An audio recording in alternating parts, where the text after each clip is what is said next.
l'after foot, Gilbert Bribois. Jusqu'à minuit, c'est l'after avec Jérôme Bretagne, avec Daniel Riolo bien sûr et le Mercato. Alors je vous donne encore 2-3 petites infos avant d'enchaîner avec mon avis. Ça tombe ce soir. Gakpé va s'engager avec Amiens. Il a résilié son contrat avec le Genoa. Il avait encore 1 an de contrat. Donc voilà, il va signer à Amiens. Gakpé plus qu'Akuta. On pourra faire des bilans sur le Mercato d'Amiens un peu plus tard.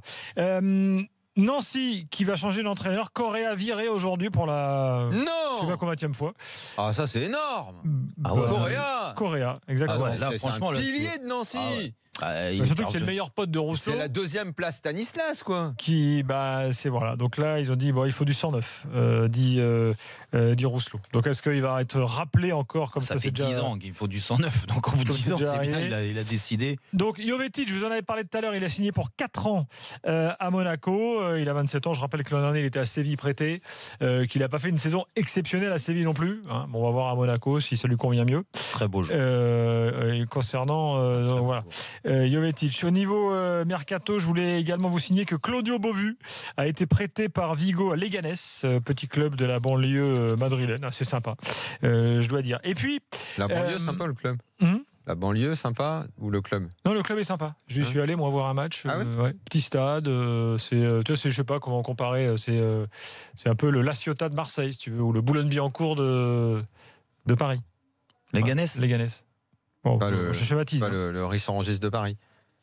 Non, c'est moins loin. D'accord. T'as Jovetic quand même, je repense à Jovetic. Putain, mais j'aurais aimé faire ça dans ce sens-là. Tu signes à Monaco à 27 ans jusqu'à 31 ans. Donc il est bon 2 ans. Il va re-signer 2 ans. Jusqu'à 33 ans, mais attends, la retraite dorée là-bas, t'es tranquille. Ah ouais, non mais là, écoute, je te jure, moi, les joueurs qui faisaient ça à mon époque, et je peux te dire qu'il y en avait un paquet, qui était là, il venait s'entraîner, il transpirait pas trop. Comment il s'appelait le Roumain là, qui a joué à Monaco? Radulchoiu. Voilà. Mais je peux te les sortir parce que je les ai tous eu. Quel joueur c'était? Mais à Monaco, c'était plus quel joueur? Non, les entraînements, mais tu peux pas savoir les entraînements. Comment je me réveille avant la Coupe du Monde 94 et quel joueur c'était? Daniel. Après, il est arrivé chez vous pour aller au Café de Paris et au Jimmy's. Non, pour les entraînements, il était beau, hein, près du rocher avec le soleil. Là, il se mettait toujours. Moi, il me demandait, j'étais jeune, j'arrivais, donc en plus, je travaillais ma qualité de centre. Il restait au milieu, face au soleil, bam, les beaux gosses, Birov, Radulchoiu. Voilà, je peux te dire que ça envoyait. Hein. Par contre, t'étais bien carré dans les buts. Et le soir, c'était quoi le resto? Ça tournait où? C'était il y avait déjà le SAS et tout à l'époque. Oui, le SAS, il était à mon avis 4 soirs dans la semaine. Ouais, il y avait la table. Le Jimmy's, oui, certainement dans la continuité. Après, quoi. Ouais. Mais la plage fonctionnait bien. Les petits restos à Fontvieille, non? Ouais, quand même un peu aussi, non? Il n'y avait pas beaucoup à Fontvieille, il y a des restos à l'époque. Il y avait la pizza du stade. Il y avait à Fontvieille, il y a des super restos, tu blagues? Oui, mais il y avait mais ça. Il y a au moins 2 super restos à Fontvieille. Il y a un Italien qui est extraordinaire. Michelangelo. Non, l'autre à côté, beaucoup mieux. Michelangelo. Rappelle-toi. Dis pas de mal de la pizza du stade, ils écoutent l'after tous les soirs. Pizza du stade, elle est très bonne. Très bon la pizza du stade. Je la connais pas, celle-là. Bien sûr. Mais je la connais pas. Elle est sous le stade. Elle est sous le stade. Ah, mais je la connais pas. Non, mais attends, c'est sur Fontvieille. Mais ils n'allaient pas là. Radulchoiu, Birov, tout ça, ils n'allaient pas là. Ils n'allaient pas à la pizza du stade. Non, ils allaient. Comment il s'appelle l'autre qui est. Bon bref, Monaco justement, ils ont recruté aujourd'hui un jeune joueur de la Excuse-moi, parce que c'est Lazio. très important. Est-ce que tu sais qu'il y en avait croisé au Michelangelo un soir? Alban Serret. Une légende. Monaco recrute un joueur de la Lazio, un jeune joueur, pour 25 millions d'euros aujourd'hui. Alors c'est un joueur qui a 3 noms de famille. Il s'appelle Keita Baldé Diao. Voilà, appelez-le Keita. Et il paraît que c'est un jeune joueur en devenir qui. Alors il est arrivé jeune là-bas. Il a effectivement pas mal de qualités, notamment en vitesse. Il est un peu brouillon, mais comme tu dis, il y a une progression possible. Hein, le mec de la Lazio. Ouais. Mais écoute, moi j'ai commenté les matchs mais pas toujours, quand j'étais sur une autre chaîne. Mais c'est un dynamiteur. C'est ça. Il a une capacité d'accélération. Il faut le structurer. Il est un peu brouillon, mais il faut le structurer. Voilà, c'est le bon mot, c'est ce que tu dis. Exactement. Mais je pense que c'est Saint-Maximin, ils l'ont perdu. Et je pense que Jardim, à l'arrivée, il n'a pas eu trop le choix. L'offre était bonne de Nice. Mais il aime bien ce genre de joueur à façonner, un petit peu à faire changer. Regarde, Ronny Lopez, t'as l'impression que c'est. Non, mais il aime bien, effectivement, comme tu dis, Ronny Lopez, je t'annonce cette année. Lisser les mecs. Ronny Lopez, il va être très fort. Et il va être comme Bernardo Silva. Tu verras. Dans 6 mois. T'es gentil, je l'ai dit dimanche. Ah bah excuse-moi. Est-ce que tu peux dire, je cite Daniel dans ces cas-là, ouvrez les guillemets. Excuse-moi, je cite Daniel Riolo. Ronny Lopez sera le Bernardo j'ai envie de voir, parce que je le trouvais toujours très brouillon, mais avec quand même quelque chose intrinsèquement pas mal. Mais... Plus je me souviens, je l'avais en remplaçant dans mon équipe FUT. Et combien ils ont acheté ça? 25 millions. Ah, ils ont mis le prix, Ils ont mis le prix quand même. Gianelli Mboula, qui lui aurait pu aller à Monaco, va finalement sans doute atterrir à Toulouse. Petite info RMC là. Phénoméno, l'ancien Phénoméno. Attends, répète-moi ce que tu m'as dit. Gianelli Mboula. Il devait signer à Monaco et puis en fait il préfère Toulouse. Ouais, t'as raison. Non, j'ai pas dit ça. J'ai pas dit ça. À mon avis, j'ai pas dit ça. Et si, j'ai pas dit ça. J'ai dit. On a parlé de lui à Monaco, ça s'est pas fait. Il va peut-être atterrir à Toulouse. Au bistrot du coin, on a parlé de lui. Il y a un mec qui était là, il a parlé de lui. Je rappelle quand même que c'est la recrue la plus chère de l'histoire de Stoke City. Pourtant, il était au Café de Paris. Il mangeait une glace la dernière fois. Et j'allais voir Roland sur sa machine là au casino. Et donc je l'ai croisé. Je lui ai dit, tu vas pas signer à Monaco? Non. Je vais signer à Toulouse. Ah d'accord. Beric prêté à Anderlecht. Ça s'est fait aussi. On n'en voulait plus à Saint-Etienne. Donc il pourrait se retrouver à la Ligue des Champions. Du coup Beric face au PSG.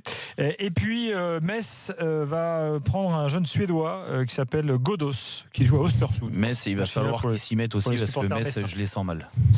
Alors, pour terminer l'histoire sur Jovetic, il y avait quelque chose de logique dans le fait que l'OM s'est fait un peu coiffer sur cette affaire-là, très rapidement, en plus en un coup de fil. Jovetic voulait jouer la Ligue des Champions. Que Monaco soit aujourd'hui plus attractif que l'OM, c'est une évidence. C'est triste à dire pour les Marseillais, mais c'est la réalité. Il y a Ligue des Champions, il y a le parcours réalisé, il y a un titre de champion. Jovetic, dès qu'il a eu le coup de fil de Monaco, il a immédiatement oublié l'OM. C'est comme ça que il faut le dire. C'est comme ça que ça s'est passé. Mais oui, il a été pas loin de l'OM à un moment. Non, puis là-dessus, il y a l'avantage aussi du joueur étranger pour Monaco. Parce que dans les recrutements, il faut aussi dire, comme on s'amusait à faire notre jeu des chapeaux. Chapeau 1, chapeau 2, chapeau 3. Aujourd'hui, l'OM, ils peuvent recruter chapeau 4. Il ne faut pas se leurrer, il ne faut pas se raconter d'histoire, il ne faut pas mentir. Les Marseillais n'aiment pas qu'on leur mente et ils ont peur. Je ne dis pas qu'ils l'ont fait, je dis ils ont peur que les dirigeants leur aient menti. Pour l'instant, je n'ai pas le sentiment qu'ils l'ont vraiment fait, même s'ils ont fait beaucoup de promesses. Mais il faut juste être lucide, quoi. Aujourd'hui, quand on a parlé de Diego Costa, là en revanche, c'est une banane que les dirigeants marseillais auraient pu éviter, parce que ça c'est bidon, quoi. C'est absolument impossible.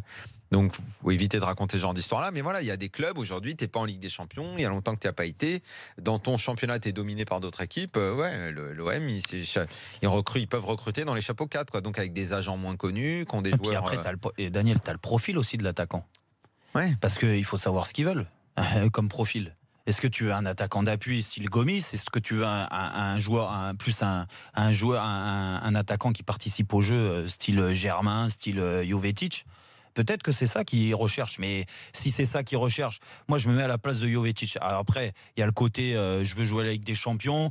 Côté salaire aussi, il ne faut pas se leurrer, c'est du net à Monaco par rapport à Marseille. Donc je pense que c'est avantageux aussi pour le joueur. Et il n'est pas venu gratuitement, du moins l'aspect financier était très important à ses yeux aussi, mais il y a aussi le profil des joueurs que tu as autour. Si c'est pour lui envoyer des ballons au casse-pipe, Jovetic, c'est pas du tout ce genre de joueur-là. Allez, jingle Bribois. Attendez, mais qui c'est le patron ici? C'est moi quand même, non? Je peux en placer une? Oui, parce que donc, pour finir sur le mercato, Jean-Michel Aulas aujourd'hui a expliqué qu'il voulait faire comme les Anglais le veulent, c'est-à-dire que le mercato s'arrête au début du championnat. Alors, on a déjà débattu de cette question. Début du championnat, pas début du championnat. Là, il dit bon, c'est le Brexit, mais les Anglais dans le foot, c'est plutôt eux qui décident, donc c'est en bonne voie cette histoire, il veut ça. Enfin, moi, je vais quand même. C'est un avis, c'est plus un truc un peu général que je vais vous dire ce soir, mais il faut arrêter de faire les faux culs. En fait, on adore tous le mercato. Il n'y a que les entraîneurs qui râlent, ouais, le mercato, ça fausse le championnat. Mais enfin, excusez-moi, qui aime pas le mercato? C'est génial. Moi, j'adore les rumeurs, les bruits de couloir, les trucs que tu annonces qui se font pas, les dirigeants qui mentent et qui te disent bah ouais, pendant la période de mercato, on ment. Le mec qui peut aller à Marseille puis qui le lendemain va à Monaco, qui est dans une piole d'hôtel à Lille puis qui se casse le matin pour aller à Arsenal. C'est des histoires qui sont absolument géniales. Ça fait partie de l'histoire du foot. Le Coréen qui était à Monaco. Moi, j'aime l'OM qui s'excite là parce qu'ils ont pris 6-1. Tout à coup, ils recrutent dans tous les sens. Tu vois, moi j'aime ça, voilà, j'aime Neymar au PSG, Cornier à Strasbourg, enfin voilà, on adore tous le mercato. C'est comme, tu sais, les gens qui te disent ouais, moi je lis jamais la presse People et tout, puis en fait ils savent tout, et puis évidemment tout le monde lit, enfin quand ça te tombe sous les yeux, closer, tout ça. En fait, les gens aiment le mercato. Ce qui se vend le plus dans la presse, en général, c'est le mercato. Et moi, je me suis surpris cet été, je regardais tout. rmcsport.fr, pas mercato, les journaux, mercato. Enfin voilà, le mercato, ça fait partie de notre année du football. Je veux dire, donc le réduire, est-ce qu'au final, ça me plairait? Je suis plus tellement sûr, en fait.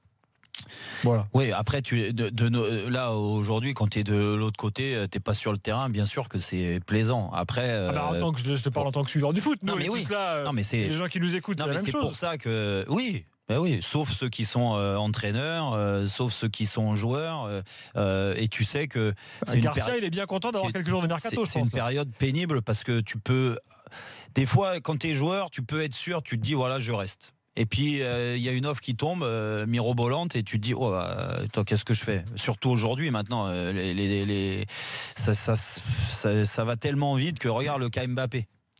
Mbappé, je suis sûr que dans sa tête au mois de juin, Mbappé, j'en suis persuadé, il avait décidé de rester.